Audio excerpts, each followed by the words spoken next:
वाहिगुरू जी का खालसा वाहिगुरू जी की फतेह। TV 84 ਦੇ ਸਾਰੇ ਦਰਸ਼ਕ ਤੇ ਸਰੋਤੇ ਜਿਹੜੇ ਇਸ ਵਕਤ ਸਾਡੇ ਨਾਲ ਜੁੜੇ ਹੋਏ ਆ ਨਾਰਥ ਅਮਰੀਕਾ ਦੇ ਵਿੱਚੋਂ ਜਾਂ ਸੋਸ਼ਲ ਮੀਡੀਆ ਦੇ ਰਾਹੀਂ ਸਾਨੂੰ ਦੇਖ ਰਹੇ ਆ। ਮੈਂ ਅਮਰਵੀਰ ਸਿੰਘ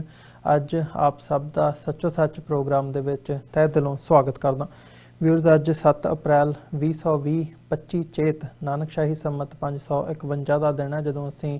ਤੁਹਾਡੇ ਨਾਲ ਵਿਚਾਰਾਂ ਦੀ ਸਾਂਝ ਪਾਉਣ ਜਾ ਰਹੇ ਹਾਂ। ਅੱਜ ਇੱਕ करीब एक हफ्ते बाद जिहड़ा है असीं यह शो जिहड़ा तुहाडी कचहरी दे विच लैके हाज़र होए हां। हालांकि अज जिहड़ा हुण आले दाले माहौल बनिया होया है वो करोना वायरस जिहड़ा यह पेंडेमिक चल रहा है इहदे बाबत जिहड़ियां स्थितियां बनिया होईयां ने वो सारा कुछ इहदे दुआले ही घुम रहा है। इन्हां हालातां दे विच जिहड़ियां होर खबरां भी ने या होर जिहड़ियां डिवेलपमेंट्स भी ने वो भी किते ना किते बैक बर्नर ते पईयां होईयां जापदियां ने। सो डॉक्टर अमरजीत सिंह होरां दे नाल अज इसे इशू नूं मुੱਖ रखदिआं होइआं ते इहदे नाल रिलेटेड जिहड़ियां होर खबरां ने भावें ਉਹ धार्मिक खिते दे नाल संबंधित होण ਜਾਂ ਜਿਹੜੀ सियासत हैगी है जो चल रही है आपसी मुल्कां दे विच ਜਾਂ खास तौर ते साडे खिते उत्थे पंजाब दे विच ਜਾਂ भारत दे विच की हालात बने होए आ उस बाबत भी जिहड़ी विचारां दी सांझ हैगी है वो असीं पावांगे। डॉक्टर साहब तुहाडा स्वागत है जी। वाहिगुरू जी का खालसा वाहिगुरू जी की फतेह। हाँ जी वीर अमरवीर सिंह जी तुहानू भी ते सचो सच प्रोग्राम दे सारे व्यूअर्स नूं जिहड़े पिछले एक हफ्ते तो सानू मिस करदे ने ਅਸੀਂ ਵੀ ਉਹਨਾਂ ਨੂੰ ਬੜੀ ਬੈਡਲੀ ਮਿਸ ਕਰਦੇ ਹਾਂ ਜੀ। ਪਰ ਜਿਹੜਾ ਖਾਲਕ ਹੈ ਮਾਲਕ ਹੈ ਸਭ ਡੋਰ ਉਹਦੇ ਹੱਥ ਹੁੰਦੀ ਹੈ ਤੇ ਉਸ ਦੀ ਬਦੌਲਤ ਹੀ ਜੋ ਕਰੋਨਾ ਦਾ ਕਹਿਰ ਚੱਲ ਰਿਹਾ ਉਸ ਕਰਕੇ ਅਸੀਂ ਤੁਹਾਡੇ ਤੋਂ ਲਿਖਦੇ ਹਾਂ। ਪਰ ਮੈਂ ਸਭ ਨੂੰ ਫਤਿਹ ਅਰਜ਼ ਕਰਦਾ ਵਾਹਿਗੁਰੂ ਜੀ ਕਾ ਖਾਲਸਾ ਵਾਹਿਗੁਰੂ ਜੀ ਕੀ ਫਤਿਹ। डॉक्टर साहब शुरुआती दौर दे विच मैं यही जिहड़े हालात बने हुए आ इन्हां बाबत ही तुहाडे जिहड़े विचार हैगे आ जानने चाहूँगा। एक हफ्ते बाद विचारां दी सांझ असीं साडे दर्शकां दे नाल पा रहे हैं। जिस शहर दे विच जिस सूबे दे विच अमरीका दे न्यूयॉर्क दे विच असीं इत्थे बैठे हैं अज दी जिहड़ी लेटेस्ट खबर है इत्थे सब तो वध एक दिन दे विच जिहड़ियां मौतां ने वो दर्ज कीतियां गईयां ने। न्यूयॉर्क दे विच सब तो ਜਿਹੜਾ ਭੈੜਾ ਦਿਨ ਕਿਹਾ ਜਾਵੇ ਅੱਜ ਦਾ ਜਿਹੜਾ ਦਰਜ ਕੀਤਾ ਗਿਆ ਨਿਊਯਾਰਕ ਦੇ ਵਿੱਚ। ਸੋ ਓਵਰਆਲ ਵੀ ਜਿਹੜੀ ਸਥਿਤੀ ਹੈ ਉਹ ਯੂਰਪ ਦੇ ਵਿੱਚ ਹੋਵੇ ਜਾਂ ਵੱਧ ਤੋਂ ਬਦਤਰ ਹੁੰਦੀ ਨਜ਼ਰ ਆ ਰਹੀ ਹੈ। ਕਿਵੇਂ ਦੇਖਦੇ ਹੋ ਇਸ ਸਾਰੇ ਪਾਰਟ ਨੂੰ ਜਿੱਥੇ ਮਨੁੱਖਤਾ ਦੇ ਉੱਤੇ ਇੱਕ ਇਹ ਭੀੜ ਬਣੀ ਹੋਈ ਹੈ। ਕਈ ਚੀਜ਼ਾਂ ਨੇ ਜਿਹੜੀਆਂ ਇਹਦੇ ਵਿੱਚੋਂ ਨਿਕਲ ਕੇ ਆ ਰਹੀਆਂ ਨੇ। ਕਿਤੇ ਜਿਹੜੀ ਹੈ ਪ੍ਰਦੂਸ਼ਣ ਘਟਣ ਦੀ ਗੱਲ ਹੁੰਦੀ ਹੈ, ਕਿਤੇ ਲੋਕ ਆਪਣੇ ਆਪ ਨਾਲ ਗੱਲਾਂ ਕਰਨਾ ਆਪਣੇ ਪਰਿਵਾਰਾਂ ਦੇ ਨਾਲ ਸਮਾਂ ਵਧੇਰੇ ਬਿਤਾਉਣ ਵਾਲੀ ਜਿਹੜੀ ਲਾਈਨ ਹੈ ਉਹ ਸ਼ੁਰੂ ਹੁੰਦੀ। ਸੋ ਕਈ ਚੀਜ਼ਾਂ ਨੇ ਜਿਹੜੀਆਂ ਬਦਲਦੀਆਂ ਦਿਖ ਰਹੀਆਂ ਨੇ ਤੇ ਨਾਲ ਹੀ ਨਾਲ ਇੱਕ ਇਹ ਗੱਲ ਜ਼ਰੂਰ ਸਾਫ਼ ਹੈਗੀ ਹੈ ਜਾਂ ਕਹੀ ਜਾ ਸਕਦੀ ਹੈ ਕਿ ਜਿੱਥੇ ਮਨੁੱਖਤਾ ਇੱਕ ਜਿਹੜੀ ਹੈ ਅਸੀਂ ਸਾਰੇ ਇੱਕ ਦੌੜ ਦੇ ਵਿੱਚ ਭੱਜੇ ਹੋਏ ਸੀ ਹੁਣ ਸਾਰੇ ਰੱਬ ਨੇ ਆਪਣੇ ਘਰਾਂ ਦੇ ਵਿੱਚ ਬਿਠਾ ਦਿੱਤੇ ਆ। देखो सब तो पहला ਤਾਂ ਅਸੀਂ ਜਿਹੜੇ ਇਸ ਸਾਰੇ ਪੀਰੀਅਡ ਦੇ ਵਿੱਚ ਸਾਥੋਂ ਵਿਛੜ ਗਏ ਇੱਕ ਇਨਸਾਨੀਅਤ ਦੇ ਨਾਤੇ ਅਸੀਂ ਕੁੱਲ ਜੇ ਇਨਸਾਨੀ ਬਰਾਦਰੀ ਦੀ ਗੱਲ ਕਰੀਏ ਤੇ ਇਹ ਬਹੁਤ ਵੱਡੀ ਗਿਣਤੀ ਦੇ ਵਿੱਚ ਡੈਥਸ ਨੇ ਬੜੇ ਥੋੜੇ ਵਕਤ ਦੇ ਵਿੱਚ ਔਰ ਇੰਨੀ ਤੇਜ਼ੀ ਨਾਲ ਇਹ ਨੰਬਰ ਬਦਲ ਰਿਹਾ ਹੈ ਕਿ ਜਿਹੜੀ ਗੱਲ ਮੈਂ ਹੁਣ ਕੋਟ ਕਰ ਰਿਹਾ ਹੋਰ 10 ਮਿੰਟ ਬਾਅਦ ਇਹ ਨੰਬਰ ਮੱਚ ਮੋਰ ਹੋਏਗਾ। ਇਸ ਵੇਲੇ ਜਿਹੜੀ ਲੇਟੈਸਟ ਜਾਣਕਾਰੀ ਮੇਰੇ ਸਾਹਮਣੇ ਹੈ ਉਹਦੇ ਮੁਤਾਬਕ ਹੁਣ ਤੱਕ ਦੁਨੀਆ 'ਚ 76,000 ਤੋਂ ਜ਼ਿਆਦਾ ਜਿਹੜੀਆਂ ਨੇ ਮੌਤਾਂ ਹੋ ਚੁੱਕੀਆਂ ਨੇ ਔਰ ਇਸ ਸਾਰੇ ਦੇ ਨਾਲ ਜਿਹੜਾ ਖਾਸ ਤੌਰ ਤੇ ਜਿਹੜੇ ਲੋਕ ਇਨਫੈਕਟਡ ਨੇ ਉਹ ਇੰਨਾ ਵੱਡਾ ਨੰਬਰ ਹੈ ਕਿ ਵੀ ਉਸ ਨੂੰ 13 ਲੱਖ ਤੋਂ ਜ਼ਿਆਦਾ ਕਹਿ ਕੇ ਕਿਹਾ ਜਾਂਦਾ ਹੈ। ਪਰ ਮੈਨੂੰ ਇਹ ਲੱਗਦਾ ਵੀ ਆਲਮੋਸਟ ਜਿਹੜੇ ਟੈਸਟਡ ਨੇ ਕਿਉਂਕਿ ਬਹੁਤ ਵੱਡੀ ਗਿਣਤੀ 'ਚ ਟੈਸਟ ਨਹੀਂ ਹੋ ਰਹੇ। ਅਸੀਂ ਅਮਰੀਕਾ 'ਚ ਬੈਠੇ ਹਾਂ ਦੁਨੀਆ ਦੀ ਸੁਪਰ ਪਾਵਰ ਜਿੱਥੇ ਸਾਰੀਆਂ ਸਹੂਲਤਾਂ ਨੇ ਬੇਸ਼ੱਕ ਯੂਨੀਵਰਸਲ ਹੈਲਥ ਪਲਾਨ ਨਹੀਂ ਹੈ ਪਰ ਇਹਦੇ ਬਾਵਜੂਦ ਓਬਾਮਾ ਕੇਅਰ ਦੇ ਥੱਲੇ ਕਾਫੀ ਕੁਛ ਕਵਰ ਹੁੰਦਾ ਹੈ। ਪਰ ਇਸ ਵੇਲੇ ਈਵਨ ਇਸ ਸ਼ਹਿਰ ਦੇ ਵਿੱਚ ਵੀ ਜਿਨ੍ਹਾਂ ਦੇ ਵਿੱਚ ਕਰੋਨਾ 19 ਦੇ ਸਿੰਪਟਮਸ ਵੀ ਨੇ ਉਹ ਜਦੋਂ ਨਿਊਯਾਰਕ ਨੂੰ ਜੱਸੀ 'ਚ ਕਾਲ ਕਰਦੇ ਨੇ ਟੈਸਟ ਦੇ ਲਈ ਵੀ ਤੇ ਉਹਨਾਂ ਨੂੰ 3 ਜਾਂ 4 ਦਿਨ ਦਾ ਵਕਤ ਦਿੱਤਾ ਜਾਂਦਾ ਹੈ ਕਿ ਉਸ ਤੋਂ ਬਾਅਦ ਹੋਏਗਾ। 15 ਲੱਖ ਤੋਂ ਜ਼ਿਆਦਾ ਜਿਹੜਾ ਇੱਕ ਅੰਦਾਜ਼ੇ ਮੁਤਾਬਕ ਇਹ ਜਿਹੜੀਆਂ ਨੇ ਇਨਫੈਕਸ਼ਨਸ ਨੇ। ਔਰ ਮੈਂ ਕੁਇਕਲੀ ਵਰਲਡ ਹੈਲਥ ਆਰਗੇਨਾਈਜੇਸ਼ਨ ਦਾ ਜਿਹੜਾ ਚਾਰਟ ਹੈ ਉਹਦੇ ਤੇ ਨਜ਼ਰ ਮਾਰ ਰਹੇ ਕਿ ਇਸ ਵੇਲੇ ਅਮਰੀਕਾ ਦੇ ਵਿੱਚ ਹੀ ਜਿਹੜਾ ਵੱਡੀ ਗਿਣਤੀ ਦੇ ਵਿੱਚ ਜੇ ਅਸੀਂ ਈਵਨ ਮੌਤਾਂ ਦੀ ਗੱਲ ਕਰੀਏ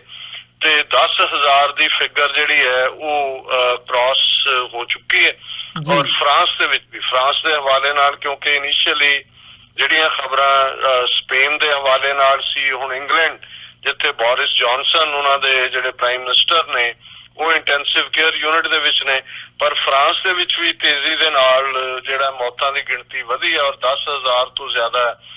ਜਿਹੜੀਆਂ ਡੈਥਸ ਨੇ ਉਹ ਹੋਈਆਂ ਨੇ। ਔਰ ਨਿਊਯਾਰਕ ਦੇ ਗਵਰਨਰ ਕਿਊਮੋ ਜਿਹਨਾਂ ਨੇ ਅੱਜ ਐਡਰੈਸ ਕੀਤਾ ਦੁਬਾਰਾ ਪ੍ਰੈਸ ਕਾਨਫਰੰਸ ਨੂੰ, ਉਹਨਾਂ ਨੇ ਅਜੇ ਕਾਫੀ ਜਿਹੜਾ ਫਿਕਰ ਦਾ ਇਜ਼ਹਾਰ ਕੀਤਾ ਹੈ। ਔਰ ਇਸ ਗੱਲ ਦੇ ਲਈ ਗਵਰਨਰ ਨੂੰ ਮੈਂ ਪ੍ਰੈਜ਼ੀਡੈਂਟ ਟਰੰਪ ਦੇ ਕੰਪੈਰੇਟਿਵਲੀ ਜਦੋਂ ਅਸੀਂ ਦੋਨੋਂ ਪਾਸੇ ਦੇਖ ਰਹੇ ਹਾਂ ਕਿ ਵਾਈਟ ਹਾਊਸ ਲੈਵਲ ਤੇ ਕਿਵੇਂ ਮਿਸ ਹੈਂਡਲਿੰਗ ਹੋਈ, ਪਹਿਲੇ ਦਿਨ ਤੋਂ ਹੀ 3-4 ਹਫ਼ਤੇ ਬਾਅਦ ਸ਼ੁਰੂਆਤ ਹੋਈ, ਉੱਥੇ ਗਵਰਨਰ ਨੇ ਆਪਣੇ ਤੌਰ ਤੇ ਸਮਝਦੇ ਆ ਕਿ ਲਾਸਟ ਸਟੇਜ ਤੱਕ ਬਿਮਾਰੀ ਦੇ ਪਹੁੰਚਦੇ ਆ ਵੈਂਟੀਲੇਟਰਸ ਦੀ ਲੋੜ ਹੁੰਦੀ ਹੈ, ਚਾਈਨਾ ਦੇ ਨਾਲ ਆਪਣੇ ਤੌਰ ਤੇ ਡੀਲ ਬਣਾਈ ਔਰ 10,000 ਦੇ ਕਰੀਬ ਜਿਹੜੇ ਵੈਂਟੀਲੇਟਰ ਨੇ ਉਹ ਚਾਈਨਾ ਤੋਂ ਨਿਊਯਾਰਕ ਚ ਆਏ ਨੇ। ਔਰ ਜੇ ਅਸੀਂ ਆਪਣੇ ਖਿੱਤੇ ਦੇ ਵਿੱਚ ਗੱਲ ਕਰੀਏ, ਭਾਰਤ ਦੇ ਕੰਟੈਕਸਟ ਦੇ ਵਿੱਚ ਜਾਂ ਪਾਕਿਸਤਾਨ ਦੇ ਕੰਟੈਕਸਟ ਦੇ ਵਿੱਚ, ਉੱਥੇ ਵੀ ਬੇਸ਼ੱਕ ਟੈਸਟਿੰਗ ਨਹੀਂ ਹੈ, ਲੇਕਿਨ ਇਹਦੇ ਬਾਵਜੂਦ ਭਾਰਤ ਦੇ ਵਿੱਚ ਅਸੀਂ ਦੇਖਦੇ ਹਾਂ ਕਿ 5,311 ਜਿਹੜੇ ਕੇਸ ਨੇ ਉਹ ਡਿਟੈਕਟ ਹੋਏ ਨੇ ਇਨਫੈਕਟਡ ਔਰ 150 ਤੋਂ ਜ਼ਿਆਦਾ ਮੌਤਾਂ ਹੋ ਚੁੱਕੀਆਂ ਨੇ। ਇਸੇ ਤਰ੍ਹਾਂ ਪਾਕਿਸਤਾਨ ਦੇ ਹਵਾਲੇ ਨਾਲ ਵੀ ਇਹ ਜਿਹੜੀ ਫਿਗਰ ਹੈ ਇਹ 4,000 ਦੇ ਨੇੜੇ ਤੇੜੇ ਪਹੁੰਚ ਜਾਂਦੀ ਹੈ ਜਿਹੜੇ ਇਨਫੈਕਟਡ ਨੇ। ਔਰ ਡੈਥਸ ਦਾ ਨੰਬਰ ਵੀ ਜਿਹੜਾ ਜੇ ਭਾਰਤ ਦੇ ਕੰਪੈਰੀਜ਼ਨ ਨਾਲ ਦੇਖੀਏ ਪੋਪੂਲੇਸ਼ਨ ਦੇ ਤੇ ਉਹ ਕਾਫੀ ਜ਼ਿਆਦਾ ਹੈ। ਔਰ ਯੂਕੇ ਦੇ ਵਿੱਚ ਹੀ ਅਲੋਨ 6,000 ਤੋਂ ਜ਼ਿਆਦਾ ਲੋਕ ਮਰ ਚੁੱਕੇ ਨੇ, 50,000 ਤੋਂ ਜ਼ਿਆਦਾ ਇਨਫੈਕਟਡ ਨੇ। ਔਰ ਜਿਸ ਚੀਨ ਨੂੰ ਕੋਸਦਿਆਂ ਮੋਦੀ ਜਿਹੜਾ ਉਹ ਸਾਹ ਨਹੀਂ ਲੈਂਦਾ ਰਿਹਾ, ਉਸ ਚੀਨ ਨੇ 1,70,000 ਪਰਸਨਲ ਪ੍ਰੋਟੈਕਸ਼ਨ ਇਕਵਿਪਮੈਂਟ ਜਿਹਨੂੰ PPE ਕਹਿੰਦੇ ਨੇ ਗਿਫਟ ਦੇ ਤੌਰ ਤੇ ਭਾਰਤ ਨੂੰ ਭੇਜੇ ਨੇ। ਕਿਉਂਕਿ ਇਸ ਵੇਲੇ ਮੈਂ ਇਹ ਟ੍ਰਿਬਿਊਟ ਦੇ ਕੇ ਗੱਲ ਦੀ ਅੱਗੇ ਸ਼ੁਰੂਆਤ ਨੂੰ ਅੱਗੇ ਤੋਰਾਂ ਕਿ ਜਿਹੜੇ ਫਰੰਟ ਲਾਈਨ ਦੇ ਉੱਤੇ ਨੇ ਜਿਨ੍ਹਾਂ ਦੇ ਵਿੱਚ ਡਾਕਟਰਸ, ਨਰਸਿਸ, ਹਸਪਤਾਲ ਦਾ ਅਮਲਾ ਫੈਲਾ ਔਰ ਖਾਸ ਤੌਰ ਤੇ ਈਵਨ ਸਫਾਈ ਕਰਮਚਾਰੀ ਜਿਹੜੇ ਉੱਥੇ ਸਫਾਈ ਕਰਦੇ ਨੇ। ਔਰ ਹੁਣ ਤੇ ਜੇ ਇਹਨਾਂ ਦੇ ਨਾਲ ਜਿਹੜੇ ਲੋਕ ਗ੍ਰੇਵ ਯਾਰਡਸ ਤੱਕ ਜਾਂ ਕ੍ਰੀਮੇਸ਼ਨ ਗਰਾਊਂਡ ਤੱਕ ਲੈ ਕੇ ਜਾ ਰਹੇ ਨੇ, ਹਾਲਾਤ ਇਹ ਬਣੇ ਹੋਏ ਨੇ। 2 ਕੇਸ ਮੈਂ ਅੱਜ ਜਦੋਂ ਇੱਕ ਅੰਮ੍ਰਿਤਸਰ ਔਰ ਇੱਕ ਲੁਧਿਆਣਾ ਦੇ ਹਵਾਲੇ ਨਾਲ ਦੇਖਿਆ ਜਿੱਥੇ ਕਿ ਬੱਚੀਆਂ ਨੇ ਮਾਪਿਓ ਦੀਆਂ ਡੈਡ ਬੋਡੀਜ਼ ਲੈਣ ਤੋਂ ਨਾ ਕਰ ਦਿੱਤਾ, ਦੇਖਣ ਜਾਣ ਤੋਂ ਵੀ ਨਾ ਕਰ ਦਿੱਤਾ। ਉਹਨਾਂ ਦਾ ਹੀ ਜਿਹੜਾ ਸਟਾਫ ਹੈ ਉਹਦੇ ਚ ਜ਼ਾਹਰ ਹੈ ਕਿ ਹੈਲਥ ਵਾਲਿਆਂ ਦੀ ਸੁਪਰਵਿਜ਼ਨ ਦੇ ਥੱਲੇ ਉਹ ਉਹਨਾਂ ਦੀ ਕ੍ਰੀਮੇਸ਼ਨ ਕੀਤੀ ਗਈ। ਸੋ ਇੱਕ ਇਸ ਕਿਸਮ ਦਾ ਦਰਦਨਾਕ ਮੰਜ਼ਰ ਹੈ ਜਿਸ ਦੇ ਲਈ ਕੋਈ ਲਫ਼ਜ਼ ਨਹੀਂ ਨੇ। ਹਰ ਕੋਈ ਆਪੋ ਆਪਣੇ ਢੰਗ ਨਾਲ ਇਸ ਨੂੰ ਇੰਟਰਪ੍ਰੇਟ ਵੀ ਕਰ ਰਿਹਾ ਹੈ। ਇਹਦੇ ਚ ਵੀ ਕੋਈ ਸ਼ੱਕ ਨਹੀਂ ਹੈ ਕਿ ਅਸੀਂ ਜਿਹੜੇ ਫੇਥ ਜਾਂ ਈਮਾਨ ਵਾਲੇ ਲੋਕ ਆਪਣੇ ਆਪ ਨੂੰ ਕਹਿੰਦੇ ਆ, ਬਹੁਤ ਸਾਰਿਆਂ ਦਾ ਸਾਡਿਆਂ ਦਾ ਜਿਹੜਾ ਵਰਤਾਰਾ ਵੀ ਹੈ ਉਹ ਗੈਰ ਇਨਸਾਨੀ ਦੇਖਣ ਚ ਆਉਂਦਾ ਹੈ। ਨਹੀਂ ਤਾਂ ਇਹ ਨਾ ਹੋਏ ਕਿ ਵੀ ਤੁਸੀਂ ਆਪਣੇ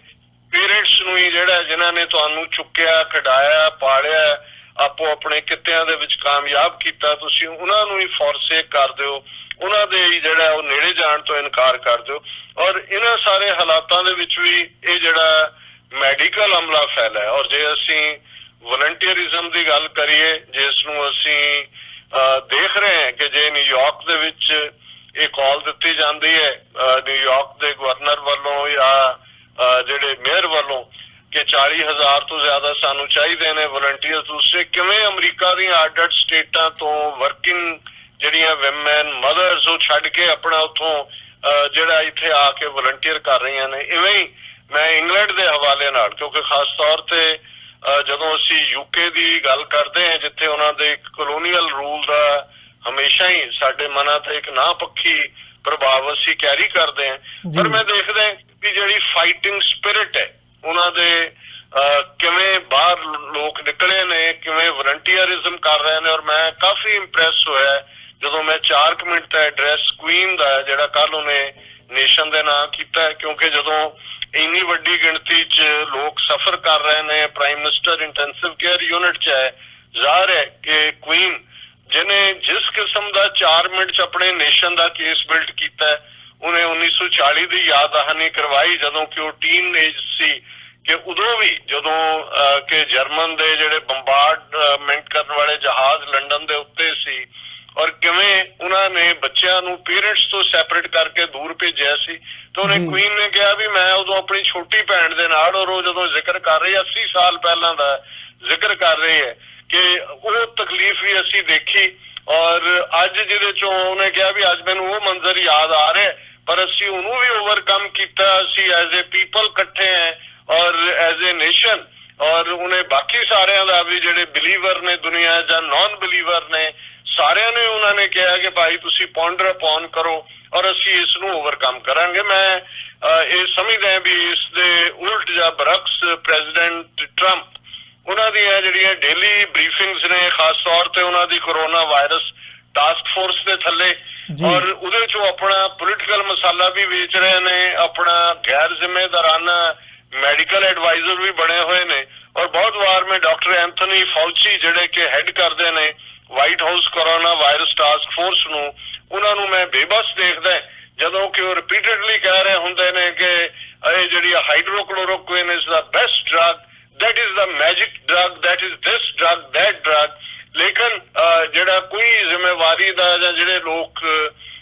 ਤੁਰ ਗਏ ਨੇ ਦੁਨੀਆ ਤੋਂ ਜਾਂ ਸਟਰਗਲ ਕਰ ਰਹੇ ਨੇ ਇਸ ਮੁਲਕ 'ਚ, ਔਰ ਇੱਥੇ ਵੀ ਕੋਈ ਸ਼ੱਕ ਨਹੀਂ ਹੈ ਕਿ ਗਵਰਨਰਸ ਜਾਂ ਸਟੇਟ ਚੀਫਸ ਜਿਹੜੇ ਨੇ ਉਹ ਇਹ ਕਹਿ ਰਹੇ ਨੇ ਵੀ ਅਸੀਂ ਇੰਨੇ ਵੈਂਟੀਲੇਟਰ ਮੰਗੇ ਨੇ, ਇੰਨਾ ਇਹ ਮੰਗਿਆ, ਸਾਨੂੰ ਮਿਲ ਨਹੀਂ ਰਿਹਾ, ਪਰ ਉਹ ਉੱਥੇ ਖਲੋ ਕੇ ਕਹਿ ਰਹੇ ਨੇ ਟਰੰਪ ਸਾਹਿਬ ਕਿ everybody is happy, all governors are happy, everybody is getting everything। ਸੋ ਮੈਂ ਸਮਝਦਾ ਵੀ ਇਹ ਜਿਹੜਾ ਸਾਰਾ ਹੀ ਹੈ ਜਿਸ ਚੋਂ ਅਸੀਂ ਗੁਜ਼ਰ ਰਹੇ ਹਾਂ, ਇਹ ਕਾਫੀ ਇੱਕ ਵੱਡਾ ਸਬਕ ਵੀ ਹੈ। ਔਰ ਇਸ ਮੈਂ ਖਾਸ ਤੌਰ ਤੇ ਨਿਊਯਾਰਕ 'ਚ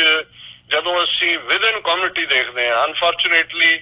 ਸਾਡਾ ਨੇਬਰਹੁੱਡ ਜਿੱਥੇ ਕਿ ਵੱਡੀ ਗਿਣਤੀ 'ਚ ਸਾਡੇ ਸਿੱਖ ਭਾਈਚਾਰਾ, ਪੰਜਾਬੀ, ਬੰਗਲਾਦੇਸ਼ੀ, ਪਾਕਿਸਤਾਨੀ ਵੀਰ ਭੈਣਾਂ ਰਹਿੰਦੇ ਨੇ, ਕੁਈਨਸ,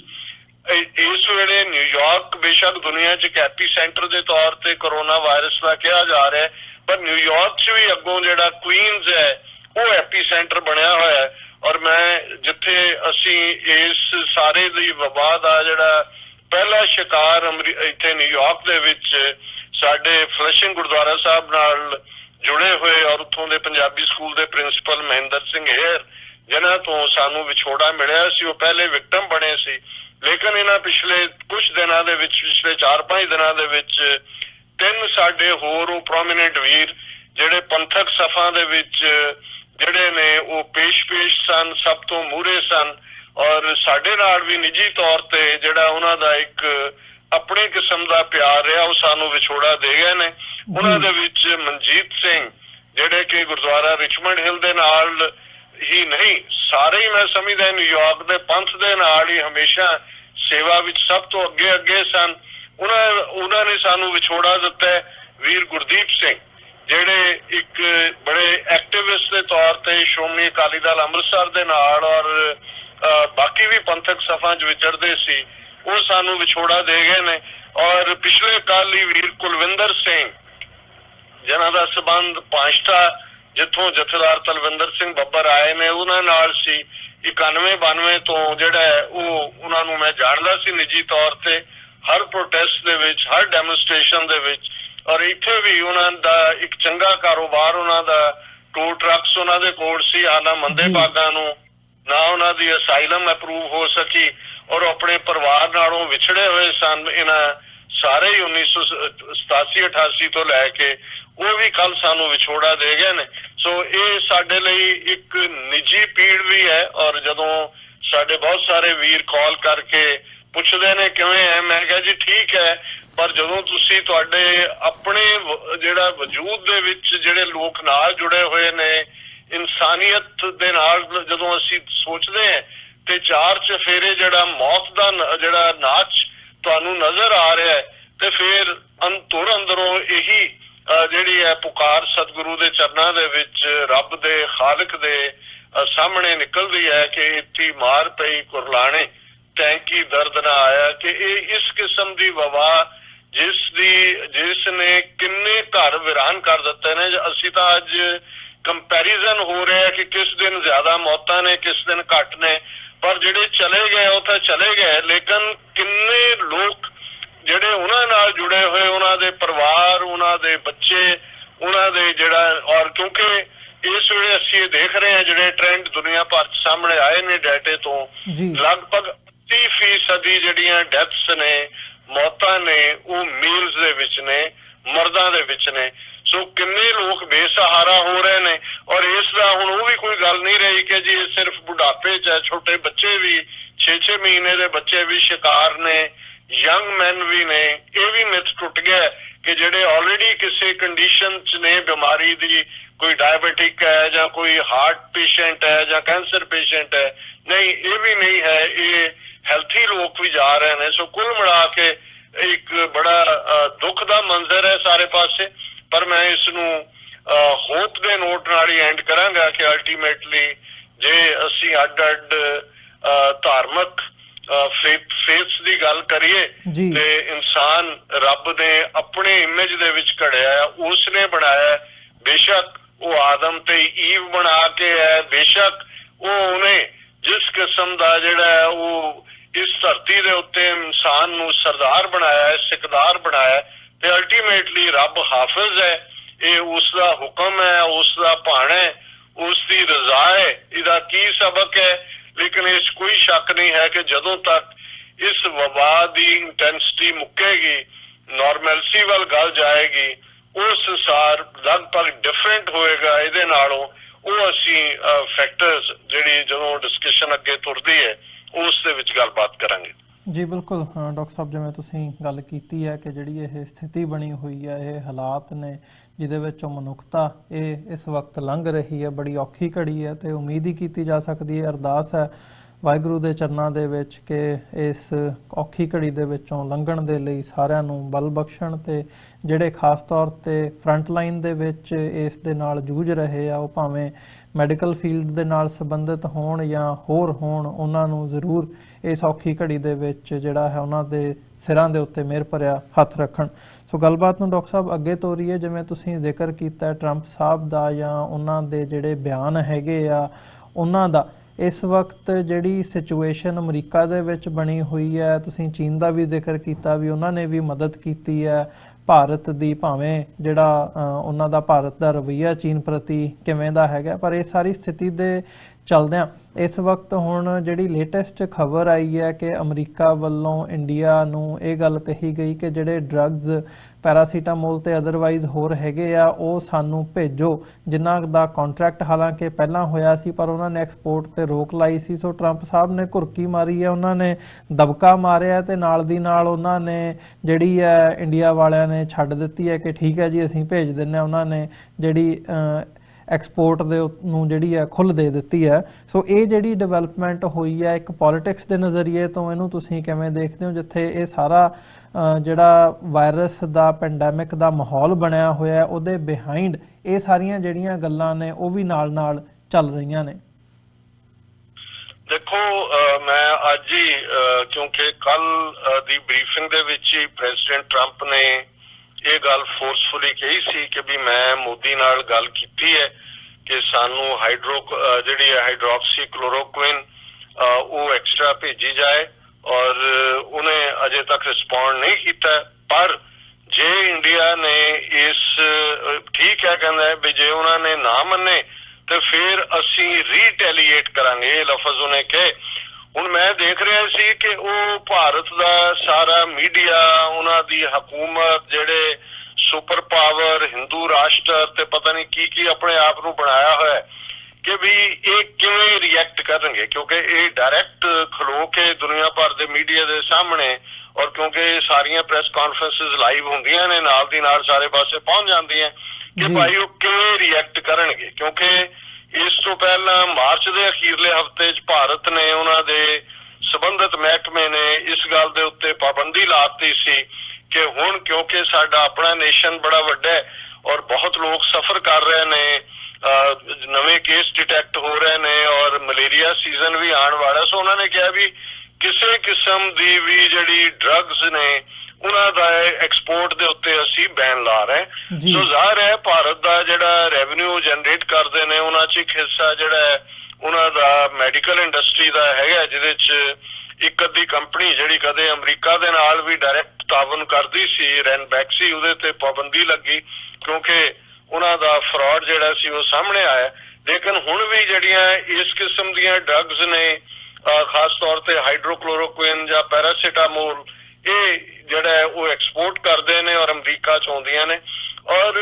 ਟਰੰਪ ਦਾ ਐਸਾ ਕੀ ਇੰਟਰਸਟ ਹੈ, ਮੈਂ ਹਾਲੇ ਪਹਿਲੇ ਸੈਗਮੈਂਟ 'ਚ ਵੀ, ਪਹਿਲੇ ਸਵਾਲ ਦੇ ਜਵਾਬ 'ਚ ਵੀ ਇਹ ਕਿਹਾ ਕਿ ਵੀ ਇਹ ਆਊਟ ਆਫ ਦਾ ਵੇ ਜਾ ਕੇ ਮੈਡੀਕਲ ਜਿਹੜੇ ਐਕਸਪਰਟਸ ਦੀ ਰਾਏ ਨੂੰ ਵੀ ਉਲੰਘ ਕੇ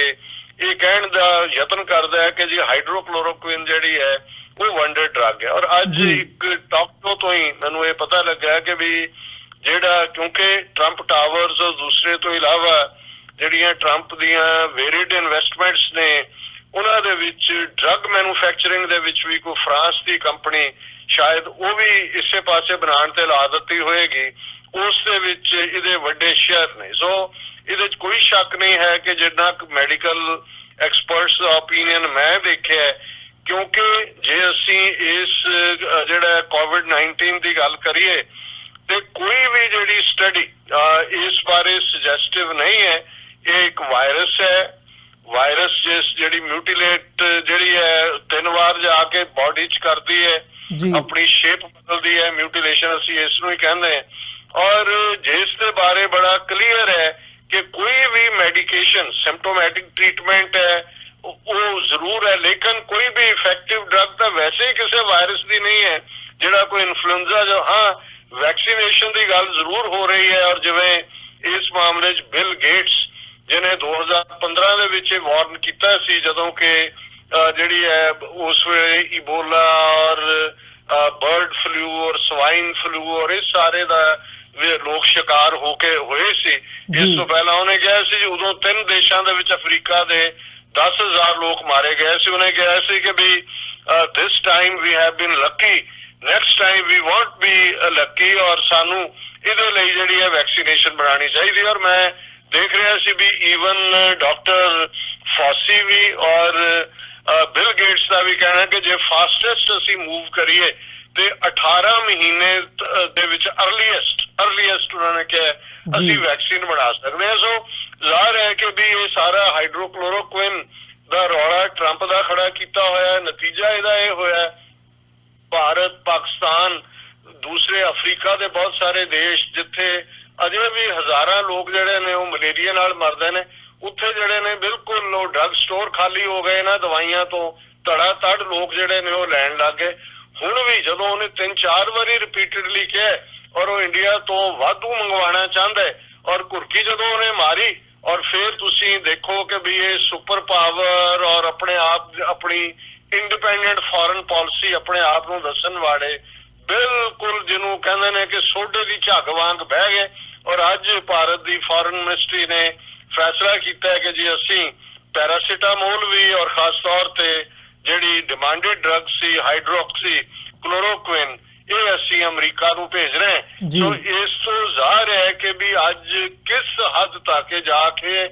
ਉੱਥੇ ਲੋਕਾਂ ਤੋਂ ਥਾਲੀਆਂ ਖੜਕਵਾਏ, ਮੋਮਬੱਤੀਆਂ ਜਗਵਾਏ ਜਾਂ ਮੋਬਾਈਲ ਫੋਨਾਂ ਦੀ ਫਲੈਸ਼ ਲਾਈਟ ਔਨ ਕਰਾ ਕੇ ਆਪਣੇ ਆਪ ਨੂੰ ਉਹ ਹੀਰੋ ਸਾਬਤ ਕਰਦਾ ਹੋਏ, ਪਰ ਇਸ ਪ੍ਰੈਜ਼ੀਡੈਂਟ ਦੀ ਇੱਕ ਕੁਰਕੀ ਦੇ ਸਾਹਮਣੇ ਉਹਨੇ ਟੋਟਲ ਸਰੈਂਡਰ ਕੀਤਾ। ਔਰ ਉੱਥੇ ਜਿਹੜੇ ਇੰਡੀਪੈਂਡੈਂਟ ਮੀਡੀਆ ਦੇ ਵਿੱਚ ਬੈਠੇ ਥੋੜੇ ਬਹੁਤ ਲੋਕ ਨੇ ਉਹ ਅੱਜ ਰਿਡੀਕਿਊਲ ਕਰ ਰਹੇ ਨੇ ਕਿ ਭਾਰਤ ਦੀ ਕਿੱਥੇ ਗਈ ਫੋਰਨ ਪਾਲਿਸੀ, ਭਾਰਤ ਦੀ ਕਿੱਥੇ ਗਈ ਆਪਣੀ ਅਡਰੀ ਹੋਂਦ। ਅੱਜ ਭਾਰਤ ਦੀ ਪਾਲਿਸੀ ਨੂੰ ਅਮਰੀਕਾ ਡਿਫਾਈਨ ਕਰ ਰਿਹਾ। ਸੋ ਮੈਂ ਸਮਝਦਾ ਵੀ ਇਹ ਸਾਰੇ ਨੇ ਭਾਰਤ ਦਾ ਚੰਗੀ ਤਰ੍ਹਾਂ ਜਲੂਸ ਕੱਢਿਆ ਕਿ ਕਿਸ ਹੱਦ ਤੱਕ ਇਹ ਗੁਲਾਮੀ ਦਾ ਔਰ ਗੁਲਾਮ ਜ਼ਹਿਨੀਅਤ ਔਰ ਕਿਸ ਹੱਦ ਤੱਕ ਇਹ ਕਾਵਰਡਿਸ ਦਾ ਸ਼ਿਕਾਰ ਨੇ, ਕਿਸ ਖੌਫ ਦੇ ਵਿੱਚ ਜੀ ਰਹੇ ਨੇ ਅਮਰੀਕਾ ਦੇ, ਕਿਸ ਜੋਗੇ ਨੇ ਇਹ, ਔਰ ਇਹਨਾਂ ਦੇ ਜੇ ਤੁਸੀਂ ਅਦਰਵਾਈਜ਼ ਦੇਖੋ ਕਿ ਕਿਸ ਕਿਸਮ ਦੇ ਦਾਅਵੇ ਨੇ। ਜੀ ਬਿਲਕੁਲ ਡਾਕਟਰ ਸਾਹਿਬ, ਇਸੇ ਦੇ ਨਾਲ ਆਪਣੇ ਖਿੱਤੇ ਦੀ ਪੰਜਾਬ ਦੀ ਵੀ ਗੱਲ ਕਰੀਏ, ਦੋਵੇਂ ਪਾਸੇ ਦੇ ਪੰਜਾਬਾਂ ਦੀ ਜਦੋਂ ਅਸੀਂ ਜ਼ਿਕਰ ਕਰਦੇ ਹਾਂ, ਖਾਸ ਤੌਰ ਤੇ ਇੱਧਰ ਹੁਣ ਹਾਲਾਂਕਿ ਲੋਕਡਾਊਨ ਕਰ ਦਿੱਤਾ ਗਿਆ ਤੇ ਹਜੇ ਤੱਕ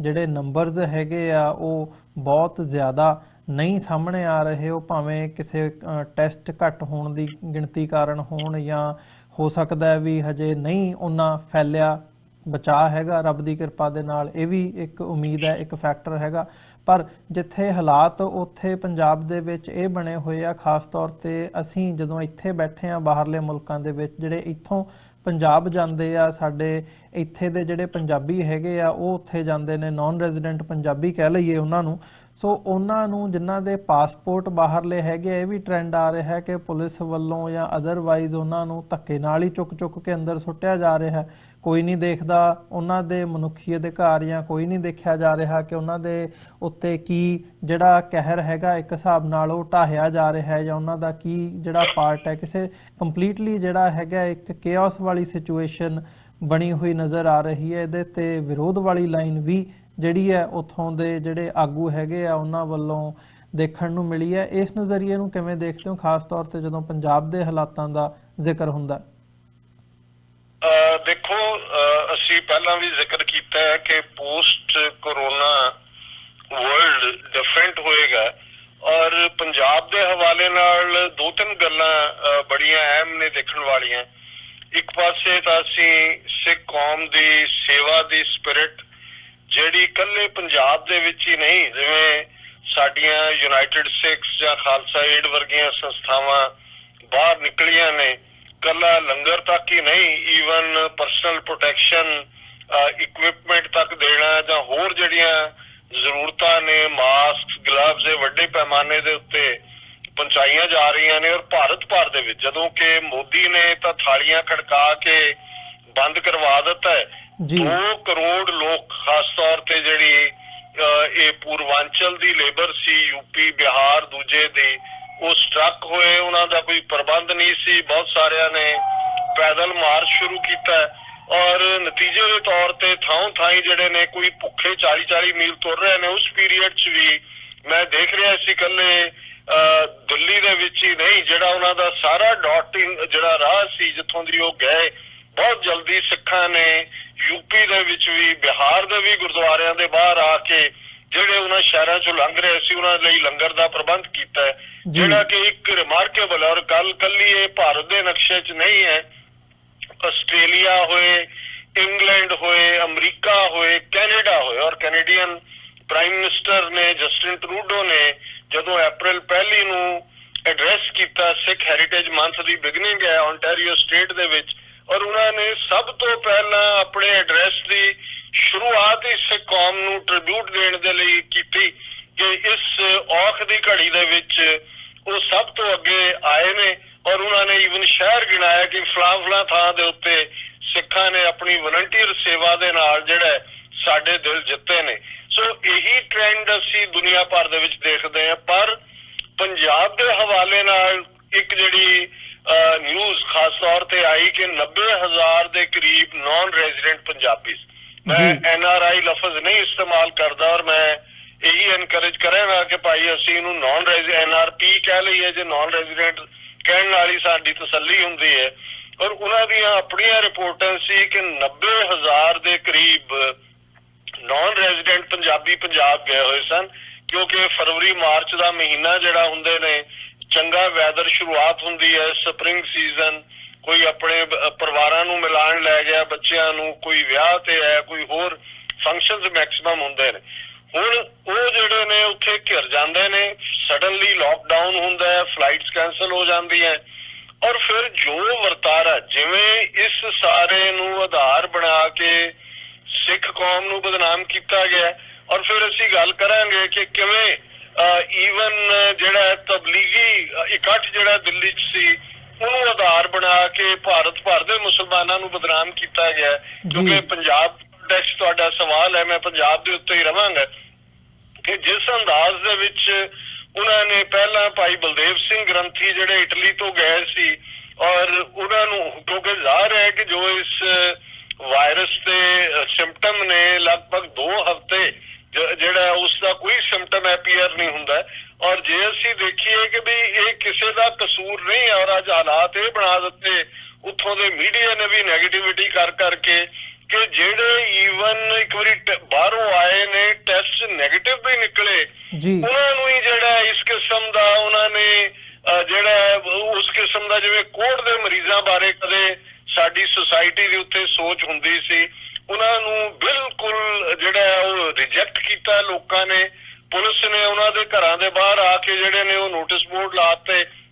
ਇਹ ਬਾਹਰੋਂ ਆਏ ਨੇ, ਲੋਕਾਂ ਨੇ ਉਹਨਾਂ ਨੂੰ ਸ਼ਨ ਕਰਨਾ ਸ਼ੁਰੂ ਕੀਤਾ। ਔਰ ਸਾਰੇ ਭਾਰਤੀ ਮੀਡੀਆ ਨੇ ਈਵਨ ਅਨਫੋਰਚੂਨੇਟਲੀ BBC ਜਿਹਦੀ ਅਸੀਂ ਕਈ ਵਾਰ ਕੋਟ ਵੀ ਉਹਨੂੰ ਕਰਦੇ ਆ, ਉਹਨਾਂ ਦਾ ਇੱਕ ਪੱਤਰਕਾਰ ਅਰਵਿੰਦ ਛਾਬੜਾ ਉਹਨੇ ਵੀ ਬਲਦੇਵ ਸਿੰਘ ਨੂੰ ਸੁਪਰ ਸਿੱਖ ਗੁਰੂ ਕੋਰੋਨਾ ਸਪਰੈਡਰ ਦਾ ਨਾਂ ਦੇ ਕੇ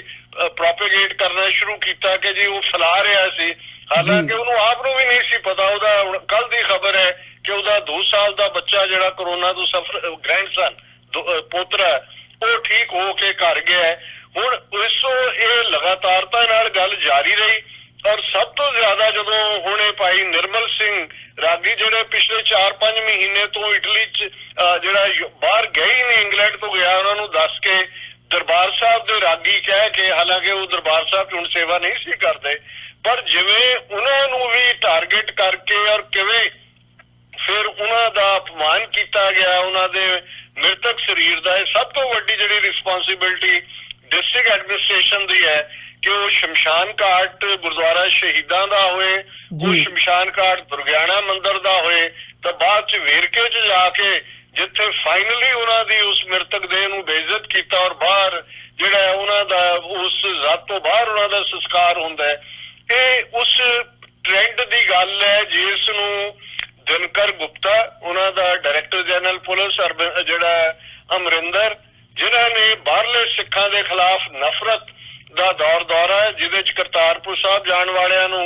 6 ਘੰਟੇ 'ਚ ਅੱਤਵਾਦੀ ਬਣ ਜਾਂਦੇ ਨੇ, ਦਿਨਕਰ ਗੁਪਤਾ ਨੇ ਕਿਹਾ ਸੀ। ਔਰ ਜਦੋਂ ਇੱਕ ਪਾਸੇ ਕੋਰੋਨਾ ਦਾ ਪ੍ਰਕੋਪ ਵੀ ਚੱਲ ਰਿਹਾ ਸੀ, ਦਿਨਕਰ ਗੁਪਤਾ ਐਂਡ ਕੰਪਨੀ ਉਸ ਕਿਸਮ ਦੀਆਂ ਗੱਲਾਂ ਕਰ ਰਹੇ ਸੀ। ਔਰ ਮੈਂ ਸਮਝਦਾ ਵੀ ਉਹਦਾ ਪ੍ਰਭਾਵ ਇਹ ਹੋਇਆ ਜੋ ਬਲਦੇਵ ਸਿੰਘ ਹੋਣ, ਭਾਈ ਨਿਰਮਲ ਸਿੰਘ ਹੋਣ, ਇਹ ਸਾਰੇ ਦੇ ਥੱਲੇ 90,000 ਜਿਹੜੇ ਉੱਥੇ ਫਸੇ ਹੋਏ ਸੀ ਉਹ ਓਵਰਨਾਈਟ ਜਿਹੜੀ ਬ੍ਰਾਹਮਣਿਕਲ ਸੁਸਾਇਟੀ ਦੇ ਵਿੱਚ ਸ਼ੂਦਰ ਬਣਾਉਣ ਦੀ ਜਿਹੜੀ ਹੈ ਇਹਨਾਂ ਦੀ ਕਲਾ ਹੈ, ਹਰ ਇੱਕ ਜਿਹਨੂੰ ਮਰਜ਼ੀ ਬਣਾਉਣਾ, ਉਹਨਾਂ ਨੇ ਉਹ 90,000 ਨਾਨ ਰੈਜ਼ੀਡੈਂਟ ਪੰਜਾਬੀਆਂ ਨੂੰ ਸ਼ੂਦਰ ਬਣਾ ਦਿੱਤਾ, ਅਨਟਚੇਬਲ। ਔਰ ਜਿਸ ਹਾਲ 'ਚ ਜੀ ਰਹੇ ਨੇ, ਰਹਿ ਰਹੇ ਨੇ, ਹੁਣ ਜ਼ਰੂਰ ਥੋੜਾ ਬਹੁਤ ਲੱਗਾ ਕਿ ਕੈਨੇਡਾ ਦੀ ਗਵਰਨਮੈਂਟ ਨੇ ਨੈਗੋਸ਼ੀਏਟ ਕੀਤਾ ਜਾਂ ਇੰਗਲੈਂਡ ਵੀ ਕੁਝ ਫਲਾਈਟਸ ਆਉਣਗੀਆਂ ਉਹਦੇ 'ਚੋਂ ਆਉਣਗੇ, ਪਰ ਉਹ ਵੀ ਦਿੱਲੀ ਤੋਂ ਕੋਈ ਪ੍ਰਬੰਧ ਉਹਨਾਂ ਦਾ ਜਾਣਦਾ ਨਹੀਂ ਹੈ, ਕੋਲੋਂ ਵੀ ਟਿਕਟਾਂ ਜਾਣਦਾ। ਸੋ ਇਹ ਸਾਰੇ ਕੰਟੈਕਸਟ 'ਚ ਕੁਝ ਨੈਗੇਟਿਵਿਟੀ ਵੀ ਆਈ ਹੈ, ਕੁਝ ਨੇ ਇਹ ਵੀ ਕਿਹਾ ਕਿ ਜੀ ਹੁਣ ਤੁਹਾਨੂੰ ਅਸੀਂ ਦੱਸਾਂਗੇ ਕੀ ਹੈ। ਪਰ ਮੈਂ ਸਮਝਦਾ ਵੀ ਇਸ ਦੇ ਵਿੱਚ ਜਿਵੇਂ ਖੌਫ ਇੱਕ ਤਾਂ ਬਿਮਾਰੀ ਦਾ ਆਪਣਾ ਪੈਂਡੇਮਿਕ ਜਾਂ ਐਪੀਡੈਮਿਕ ਜਾਂ ਮਹਾਮਾਰੀ ਵਾਲਾ ਟ੍ਰੀਟ ਹੁੰਦਾ ਉਹ ਫੈਲਦਾ, ਪਰ ਦੂਸਰਾ ਖੌਫ ਜਾਂ ਡਰ ਵੀ ਇੱਕ ਪੈਂਡੇਮਿਕ ਹੁੰਦਾ ਜਾਂ ਇੱਕ ਮਹਾਮਾਰੀ ਹੁੰਦੀ ਹੈ। ਜਦੋਂ ਤੁਸੀਂ ਡਰ ਫੈਲਾਉਂਦੇ ਹੋ, ਇਹ ਡਰ ਫੈਲਾਉਣ ਦੇ ਵਿੱਚ ਭਾਰਤੀ ਹਕੂਮਤ, ਪੰਜਾਬ ਦੀ ਸਰਕਾਰ, ਸਾਰਾ ਉਹਨਾਂ ਦਾ ਮੀਡੀਆ ਔਰ ਕਾਫੀ ਹੱਦ ਤੱਕ ਸੋਸ਼ਲ ਮੀਡੀਆ ਨੇ ਵੀ ਉਹ ਰੋਲ ਅਦਾ ਕੀਤਾ ਕਿ ਉਹ 90,000 ਜਿਹੜਾ ਡਾਇਸਪੋਰਾ ਪੰਜਾਬੀ ਸੀ ਉਹਨਾਂ ਦੇ ਨਾਲ ਜੋ ਸਲੂਕ ਹੋਇਆ, ਜੋ ਉਹਨਾਂ ਦੇ ਈਵਨ ਜਿਹੜੇ ਬੱਚਿਆਂ ਦੇ ਨਾਲ ਉੱਥੇ ਬੈਠੇ ਨੇ ਉਹਨਾਂ ਨਾਲੋਂ ਸਭ ਨੇ ਰਾਬਤਾ ਕੱਟਿਆ, ਉਹ ਮੁਸ਼ਕਲਾਂ ਦੇ ਵਿੱਚ ਨੇ। ਸੋ ਮੈਂ ਸਮਝਦਾ ਵੀ ਇਹ ਕਿਤੇ ਨਾ ਕਿਤੇ ਉਹਨਾਂ ਨੇ ਇੱਕ ਆਨੇ ਬਹਾਨੇ ਡਾਇਸਪੋਰਾ ਸਿੱਖਾਂ ਨੂੰ ਸਬਕ ਵੀ ਸਿਖਾਇਆ ਕਿ ਇਹ ਜਿਹੜਾ ਡਾਇਸਪੋਰਾ ਪੰਜਾਬ ਦੇ ਵਿੱਚ ਖਾਲਿਸਤਾਨ ਬਣਾਉਣ ਦੀ ਤਹਿਰੀਕ ਨੂੰ ਲੀਡ ਕਰਦਾ ਹੈ ਜਾਂ ਖਾਲਿਸਤਾਨ ਦੇ ਨਾਲ ਜੁੜੇ ਹੋਏ ਨੇ। ਔਰ ਪਰ ਮੈਂ ਲਾਈਟਰ ਵੇਨ ਦੇ ਵਿੱਚ ਇਹ ਕਹਾਂ ਕਿ ਸ਼ਾਇਦ ਉਹਨਾਂ ਨੂੰ ਵੀ ਉਹਨਾਂ 'ਚ ਵੀ ਜਿਹੜਾ ਘੱਟੋ ਘੱਟ ਜੀ 10-15% ਇਹੋ ਜਿਹੇ ਵੀ ਹੋਣਗੇ ਜਿਨ੍ਹਾਂ ਨੂੰ ਲੱਗਦਾ ਸੀ ਕਿ ਜੀ ਸਾਡੀਆਂ ਇੱਥੇ ਜ਼ਮੀਨਾਂ ਨੇ ਜਾਂ ਸਾਡੀਆਂ ਕੋਠੀਆਂ ਬਣੀਆਂ ਹੋਈਆਂ ਜਾਂ ਅਸੀਂ ਇਹ ਸਾਨੂੰ ਕੀ ਹੈ, ਉਹ ਵੀ ਜ਼ਰੂਰ ਖਾਲਿਸਤਾਨੀ ਬਣ ਕੇ ਮੁੜਨਗੇ, ਕਿਉਂਕਿ ਇਸ ਵੇਲੇ ਉਹਨਾਂ ਨੇ ਇੱਕ ਬੜੇ ਗੰਦੇ ਅੰਦਾਜ਼ ਦੇ ਵਿੱਚ ਉਹ ਲਾਈਨ ਖਿੱਚਣ ਦੀ ਕੋਸ਼ਿਸ਼ ਕੀਤੀ ਹੈ ਨੇਟਿਵ ਪੰਜਾਬੀਜ਼ ਵਰਸਸ ਡਾਇਸਪੋਰਾ। ਪਹਿਲਾਂ ਹੀ ਡਾਇਸਪੋਰਾ ਲਈ ਨਫ਼ਰਤ ਕ੍ਰੀਏਟ ਕਰ ਰਹੇ ਸੀ, ਪਰ ਇਸ ਦੌਰ ਦੇ ਵਿੱਚ ਇਸ ਨੂੰ ਇਹਨਾਂ ਨੇ ਕਲਾਈਮੈਕਸ ਤੱਕ ਪਹੁੰਚਾਇਆ। ਜੀ ਡਾਕਟਰ ਸਾਹਿਬ ਇੱਕ ਸਮਾਂ ਹੋ ਗਿਆ ਛੋਟੇ ਜਿਹੇ ਬ੍ਰੇਕ ਤੋਂ ਬਾਅਦ, ਇੱਕ ਛੋਟੇ ਜਿਹੇ ਕਮਰਸ਼ੀਅਲ ਬ੍ਰੇਕ ਤੋਂ ਬਾਅਦ ਸਾਡੇ ਦਰਸ਼ਕਾਂ ਨਾਲ ਅਸੀਂ ਦੁਬਾਰਾ ਵਿਚਾਰਾਂ ਦੀ ਸਾਂਝ ਪਾਵਾਂਗੇ। ਵਿਊਅਰਸ, ਇੱਕ ਛੋਟੇ ਜਿਹੇ ਬ੍ਰੇਕ ਤੋਂ ਬਾਅਦ ਮੁਲਾਕਾਤ ਹੁੰਦੀ ਹੈ।